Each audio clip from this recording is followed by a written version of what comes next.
পরিশ্রম করলে একদিন না একদিন তার ফল পাওয়া যায়, আর সেই কথাই সত্য প্রমাণ করলেন অভিনেত্রী সৌমিত্রিষা কুণ্ডু।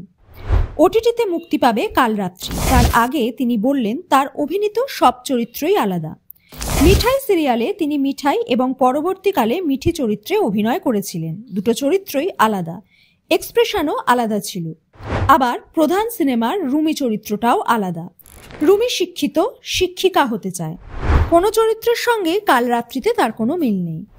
এর আগেও ওয়েব সিরিজে তিনি সুযোগ পেয়েছিলেন, কিন্তু চরিত্রটা একই রকম ছিল, তাই করেননি। তিনি বুঝেছিলেন ওয়েব সিরিজে ডেবিউ করার জন্য তাকে আরও কিছুদিন অপেক্ষা করতে হবে। তার কথায় একই রকম চরিত্রে অভিনয় করার চেয়ে ৩-৪ বছর কাজ না করাই ভালো। দর্শকদের প্রত্যাশা মতোই তিনি কাজ করতে চান, তবে এখনও স্ট্রাগল করছেন, তাই অহেতুক অহংকার করার কোনো জায়গা তার জীবনে নেই। পরিচালক যেভাবে চান সব চরিত্রই তিনি সেভাবে পোর্ট্রেট করেন। তবে সৌমিত্রিষার বন্ধুর সংখ্যা খুব কম, হয়তো তিনিই বন্ধুদের ধরে রাখতে পারেন না।